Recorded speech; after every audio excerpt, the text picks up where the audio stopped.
𝐸𝐬𝐬𝐬. So in the spirit of keeping everyone awake after lunch, let's do a poll.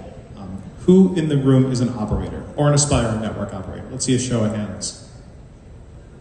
All right, cool. All right, this is for you. So I think Rajesh kind of nailed it earlier when he said this is a leap, right? This is not an iteration. This is not another generation of the same kind of tech. This is something that is different, right? I mean, who as an operator doesn't want to know that an optic is going to fail before it fails, right? And who doesn't want to know, where the pernicious piece of kinked fiber is in my network that's inducing a 1% packet loss rate? These are all things that I think as operators we've wanted for a long time but haven't been able to get. And as a result, it takes us a long time to find them and a lot of money to solve the problems. So let's talk about the circular dependency that trying to do this creates, right? I want to leverage AI and ML against my infrastructure. The problem is, to do that, I have to build infrastructure, right? And a lot of it, and it's going to be complex. And that's kind of what I want to dive into, is what does that infrastructure look like?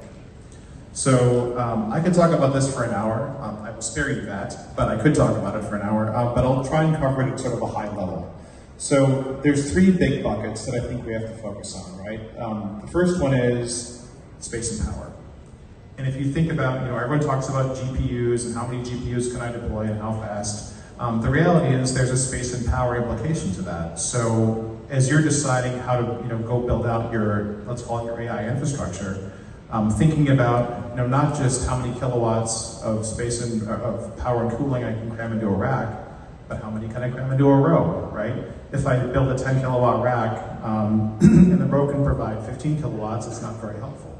And then thinking about that at the room level and at the facility level and at the campus level and the metro area level, right? There's a lot of places where power and cooling can create a bottleneck in your overall deployment strategy. So making sure you think about what your scaling needs are up front and partnering with the right infrastructure providers to make sure they can enable your project plan 12, 18, 24, even 36 months down the road. Thinking about that up front is really critical.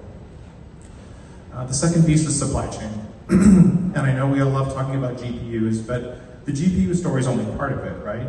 So as you're going through and standing up your AI infrastructure, your application, whatever it is, you have to train those models, right? You have to have data to train those models from. And so chances are you're going to need some sort of data lake, right, to store all this information you want to use to make your AI smarter.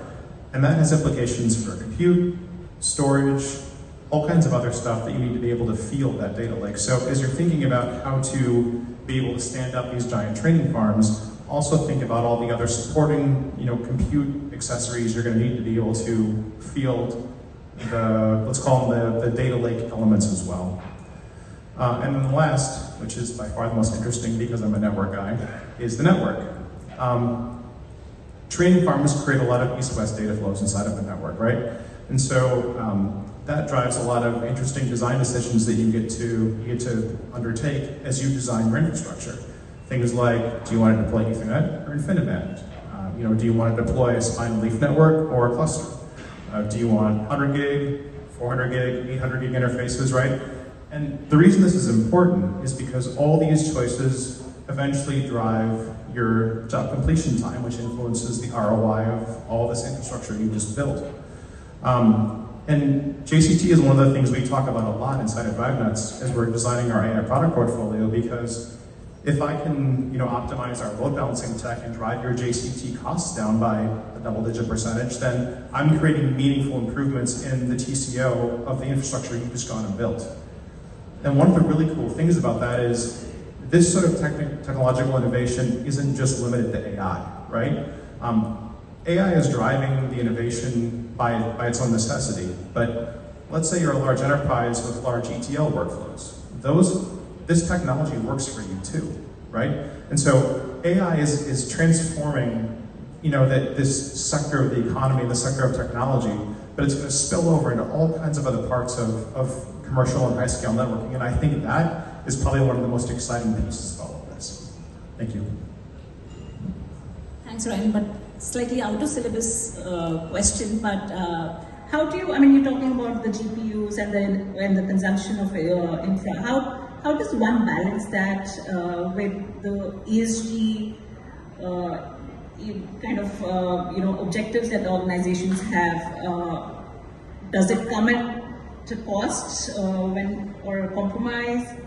I think it's an interesting question. So I think there's two ways that users can kind of consume AI for a need like this. One of them is you wait for somebody else to build it and train their models, and then you consume it as through an API, right? You don't try and do it yourself. And then I think the next step is to try and bite off the investment of really building out the actual infrastructure to train your own models. So unless you really know what you're doing and what you want, and know that someone else's model and service won't work for you, I think it's a step function, and that lets you sort of smooth the investment and decide what your real appetite for running that kind of infrastructure really is. Got it. We all talked about